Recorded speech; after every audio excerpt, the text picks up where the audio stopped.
Hello guys, already T20 world cup start అయిపోయింది. Under-19 world cup అయిపోయింది నిన్నటితో. ఇవాళ నుంచి T20 వరల్డ్ కప్ స్టార్ట్ అయిపోయింది. First match Pakistan versus Netherland వాళ్ళు 147 కొట్టారు. పాకిస్తాన్ ఆల్మోస్ట్ ఓడిపోయింది. 19th ఓవర్లో 24 కొట్టకపోతే అక్కడ క్యాచ్ డ్రాప్ అయ్యింది కాబట్టి పాకిస్తాన్ గెలిచింది. లేదంటే నెదర్లాండ్ వాళ్ళు ఫస్ట్ విజయం సాధించేవాళ్ళు.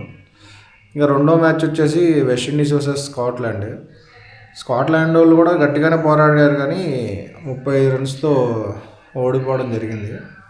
ఇక ఇప్పుడు థర్డ్ మ్యాచ్ 7ంటికి స్టార్ట్ అవుతుంది, ఇండియా వర్సెస్ USA. దీంట్లో సర్ప్రైజింగ్ ఏంటంటే హర్షిత్ రాణా రేడ్ హర్షిత్ రాణా ప్లేస్లో హర్షిత్ రాణాకి ఇంజురీ అయిందంట ప్రాక్టీస్ మ్యాచ్లో. దాని ద్వారా సిరాజ్ అనుకోకుండా టీంలోకి వచ్చాడు.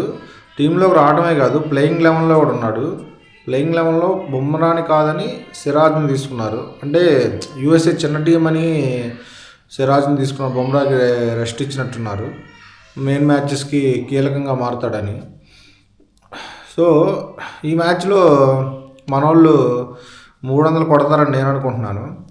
మీరేమనుకుంటున్నారో, మీరు ఎంత కొడతారో కామెంట్ చేయండి. మన ఇండియా వాళ్ళు ఎంత కొడతారు? ఇండియాలో ఫస్ట్ బ్యాటింగ్ ప్లేయర్ లాంగ్ చూసుకుంటే అభిషేక్ శర్మ, ఇషాన్ కిషన్, తిలక్ వర్మ, సూర్యకుమార్ యాదవ్ కెప్టెను, రింకు సింగ్, హార్దిక్ పాండ్యా, శివం దూబే, అక్షయ్ పటేల్, వరుణ్ చక్రవర్తి, హర్షదీప్ సింగ్, మొహమ్మద్ సిరాజ్. సో మంది ఇదనమాట ప్లేయింగ్ 11. మనోళ్ళు ఇవాళ 300 కొడతారా లేదా మీరు కామెంట్ చేయండి. కొడితే మనోళ్ళు ఫస్ట్ బ్యాటింగ్ ఆడుతున్నారు కాబట్టి ఎంత స్కోర్ చేయగలరు, మీ ఒపీనియన్ ఏంటో కామెంట్ చేయండి. సబ్స్క్రైబ్ చేయండి ప్లీజ్.